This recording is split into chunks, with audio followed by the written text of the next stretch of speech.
الرحیم الیوم اکملت لکم دینکم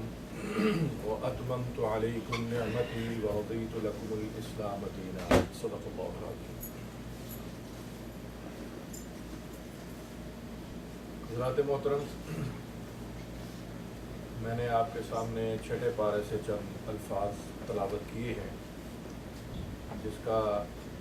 مفہوم یہ ہے کہ اللہ رب العزت نے یہ فرمایا کہ آج کے دن الیوم اکملت لکم دینکم، آج کے دن میں نے تمہارا دین مکمل کر دیا، واتممت علیکم نعمتی، اور آپ پر میں نے اپنی نعمت کا اہتمام کر دیا، ورضیت لکم الاسلام دینا، اور تمہارے لیے وے آف لائف کے طور پر دین اسلام کو اس پر میں راضی ہو گیا، اس کو میں نے منتخب کر لیا۔ میں چند منٹ اسی دین کے سلسلے میں کچھ عرض کرنا چاہوں گا کہ ہمارے دین کا تصور جو قرآن و سنت سے ہمیں ملتا ہے وہ محض ایک مذہب کا تصور نہیں ہے۔ مذہبی رسوم و رواج کو ادا کرنا ہمارا اسلام ایسا مذہب ریلیجن کا جو عام مفہوم آج دنیا میں ہے اس کا تصور نہیں ہے، بلکہ جو اللہ رب العزت نے قرآن مجید میں اور سنت رسول اللہ صلی اللہ علیہ وسلم کے ذریعے سے حضور اکرم صلی اللہ علیہ وسلم نے جو ہمیں ایک تصور دیا ہے، جو ایک سبق دیا ہے، وہ ایک وے آف لائف کا ہے۔ محض چند عبادات اور رسوم و رواج جو ہے اس کو ادا کرنے کا نام اسلام نہیں ہے، بلکہ پوری زندگی کے اندر اسلامی احکامات کو قبول کرنا اور اس پر عمل کرنا، اس کا نام دین ہے اور اس کا نام اسلام ہے۔ یہ انفرادی معاملات ہوں، خاندانی معاملات ہوں یا پوری سوسائٹی کے معاملات ہوں، اللہ رب العزت نے اس کے لیے ہمیں ایک گائیڈ لائن فراہم کی ہے، اور جس بھی شعبہ زندگی کے بارے میں ہم سوچیں، دیکھیں، غور کریں، اس کے بارے میں ہمیں قرآن مجید کے اندر آؤٹ لائنز ملتی ہیں، ایک گائیڈ لائن ہے، ایک رہنمائی ہے، اور پھر نبی کریم صلی اللہ علیہ وسلم کی سنت جو ہے آپ نے عمل کر کے پھر اس کی وضاحت کی اور اس کی تشریح فرمائی۔ یہ جو قرآن مجید کے بارے میں ہمارا ایمان ہے کہ یہ آخری کتاب ہے، اور نبی کریم صلی اللہ علیہ وسلم جو ہے وہ آخری نبی ہے، اور ہمارا ایمان پہلی کتابوں پر بھی ہے، تورات، زبور، انجیل اور دیگر جو صحائف ہیں، وہ جو آتا ہے قد افلح من تزکیٰ وذکر اسم ربہ فصلی بل تؤثرون الحیاۃ الدنیا والآخرۃ خیر وابقیٰ ان ھذا لفی الصحف الاولیٰ صحف ابراہیم وموسیٰ۔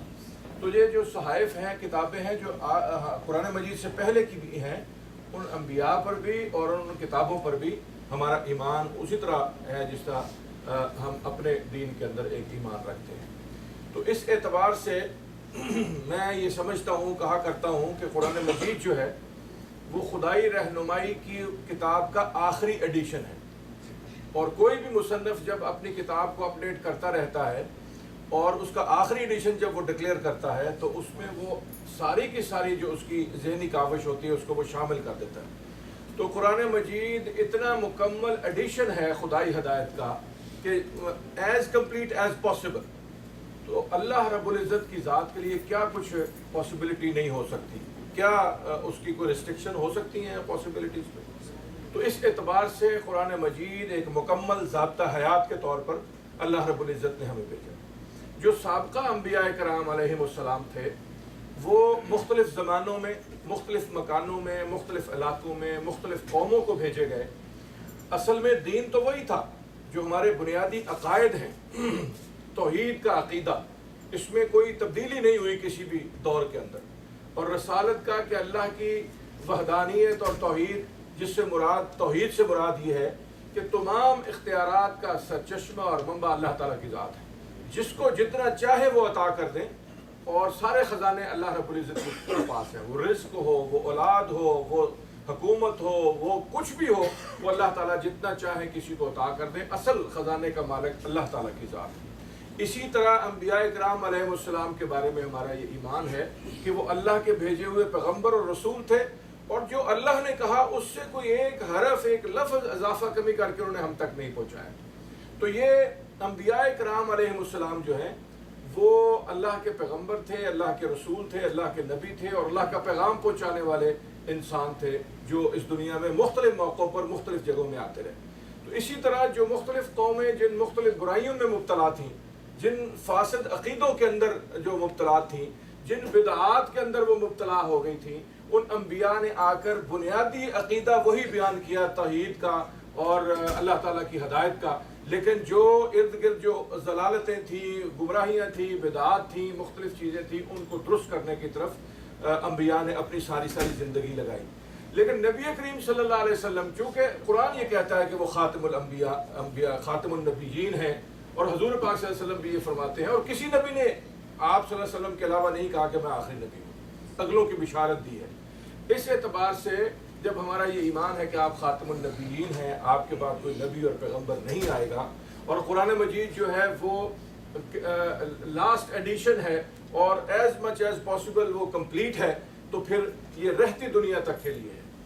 جو دنیا آنے والی ہے، جو دنیا موجود ہے، جو آنے والی ہے، یہ کل مکان جسے کہتے ہیں، تمام علاقوں کے لیے، تمام نسلوں کے لیے، تمام زمانوں کے لیے اور تمام گمراہیوں کے لیے، جب تک یہ دنیا قائم ہے اس وقت تک یہ قرآن مجید ہدایت دیتا رہے گا، اور نبی کریم صلی اللہ علیہ وسلم کی سنت جو ہے وہ شمع کی طرح ہمیں روشنی عنایت کرتی رہے گی۔ اس اعتبار سے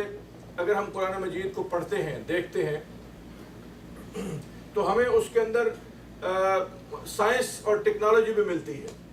یہ جو واٹر سرکل آج دنیا نے کہا ہے کہ کس طرح یہ سمندروں سے پانی اٹھتا ہے اور بادل بنتے ہیں اور پانی برستا ہے اور پھر زمین سے فصلیں نکلتی ہیں، یہ 1400 سال پیش تک نبی کریم صلی اللہ علیہ وسلم نے جو قرآن پیش کیا اس کے اندر موجود ہے۔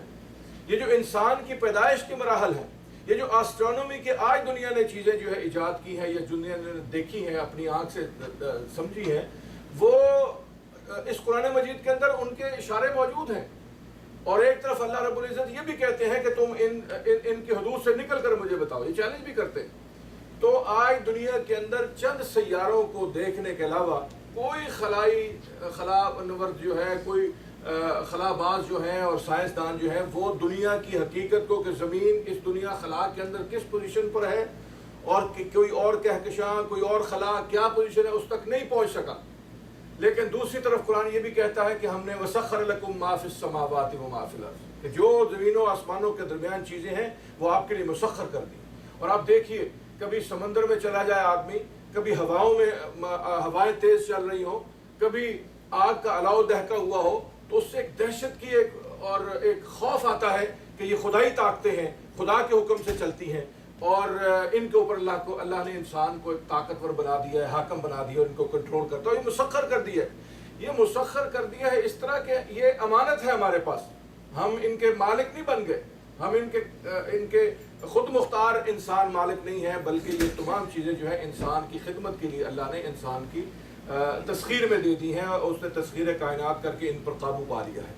لیکن اصل اس کا مالک جو ہے وہ اللہ تعالیٰ کی ذات ہے۔ تو اس اعتبار سے ہم دنیا کے شعبوں میں دیکھیں، جس طرف بھی دیکھیں، ہم اگر معیشت میں دیکھیں تو آج دنیا اس بات پر قائل ہو رہی ہے کہ سود جتنا کم ہوگا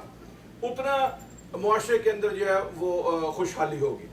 یہ معیشت ہماری جو ہے اس کے اصول موجود ہیں، ہماری تجارت کے اصول موجود ہیں، حتیٰ کہ ہماری جنگ اور امن کے اصول موجود ہیں۔ ہماری بعض اوقات مغربی، میں قومی اسمبلی میں 2 دفعہ رکن رہا ہوں، ابھی پچھلی اسمبلی میں تھا، تو ہمارے ان سارے جو مغربی سفارتکار ہیں ان سے ملاقاتیں ہوتی ہیں، اور ہم نے ان سے کہا کہ جو اسلام جو ہے، جو ہمارا دین جو ہے، وہ جنگ کے بھی قوانین بتاتا ہے کہ مسلمان جو جنگجو ہے، مسلمان جو سپاہی ہے، جو مجاہد ہے، وہ عورتوں اور بچوں کو ہلاک نہیں کر سکتا، ہاتھ ان پر نہیں اٹھا سکتا، وہ ضعیفوں پر ہاتھ نہیں اٹھا سکتا، وہ بے گناہوں پر ہاتھ نہیں اٹھا سکتا۔ اور اس لیے ہم تو یہاں تک یہ سمجھتے ہیں کہ یہ جو ویپنز آف میس ڈسٹرکشن ہیں، خواہ وہ کیمیکل ویپن ہو، خواہ وہ بیولوجیکل ویپن ہو، خواہ وہ نیوکلیر ویپن ہو، یہ غیر اسلامی ہیں، ان اسلامک ہیں، کیونکہ اگر وہ بم گرایا جائے گا، ڈراپ کیا جائے گا، تو وہ ان لوگوں کو بھی ہلاک کرے گا جو جنگ کر رہے ہیں، ان کو بھی ہلاک کرے گا جو جنگ نہیں کر رہے۔ تو اس اعتبار سے جنگ کے قوانین ہیں، تہذیب اور ثقافت کے قوانین ہیں۔ اس لحاظ سے یہ الحمدللہ قرآن مجید جو ہے ہمیں تمام جو ہماری زندگی کے شعبے ہیں اس میں رہنمائی فراہم کرتا ہے، انفرادی ہو یا اجتماعی ہو. اور یہ بات، یہ قرآن مجید کوئی نئی کتاب نہیں ہے، اسلام کو نیا مذہب نہیں ہے، یہ ذہن میں رہنا چاہیے. یہ حضرت آدم علیہ السلام جس عقیدے پر تھے اسی عقیدے پر مسلمان آج تک قائم ہے اور رہتی دنیا تک قائم رہے گا. اس اعتبار سے ہمیں اپنے دین کو انفرادی اور اجتماعی اور خاندانی معاملات میں نافذ کرنا ہے. یہی ایک چیز ہے جس کی بنیاد پر یہ فطری دین ہے، فطرت کے تقاضے پورے کرتا ہے. جس اللہ نے، دیکھیے نا جی، جو چیز جو انسان بناتا ہے اس کی وہ مینول دیتا ہے. کوئی کار ہو، کوئی کمپیوٹر ہو، کوئی اور ٹیلی ویژن ہو، مشینری ہو، جو بھی انسان مشینری بناتا ہے اس کی وہ مینول دیتا ہے. اگر آپ اس مینول کے مطابق اس کو چلانے کی کوشش کریں گے تو وہ چلے گی، ورنہ وہ خراب ہو جائے گی، ضائع ہو جائے گی. اگر ایک یہ کار ہے، شیورلیٹ امپالا کار ہے یا ٹویوٹا کار ہے، اس کو اگر آپ لے جا کر سمندر میں چلانے کی کوشش کریں وہ ڈوب جائے گی. جہاز کو لا کر کے آپ بوئنگ ہو یا ایئر بس ہو لا کر اگر نیو یارک کے سڑکوں پر چلانے کی کوشش کریں گے تو وہ ساری تباہی کا باعث بنے گا. اسی طرح انسان اگر اللہ کی دی ہوئی مینول سے ہٹ کر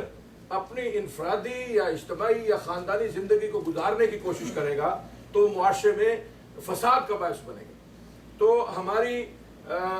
دنیاوی اور آخری تو ہے ہی، لیکن دنیاوی زندگی کے اندر بھی اچھائی اور بھلائی اور کامیابی کا انحصار دین پر عمل ہے. انفرادی طور پر بھی، پورے خاندان کے اعتبار سے بھی جس کے ہم خود سربراہ ہیں، اور اجتماعی طور پر سوسائٹی میں بھی. اور پھر آخری بات جو میں عرض کرنا چاہتا ہوں، نبی کریم صلی اللہ علیہ وسلم کے اس دنیا سے رخصت ہو جانے کے بعد یہ ہم مسلمانوں کا فرض ہے کہ ہم آپ کے اس پیغام کو پوری دنیا تک، رحمت کا جو پیغام ہے جو نبی کریم صلی اللہ علیہ وسلم کے بارے میں اللہ تعالیٰ نے فرمایا کہ وَمَا أَرْسَلْنَاكَ إِلَّا رَحْمَةً لِلْعَالَمِينَ، آپ کو رحمت بنا کر بھیجا گیا.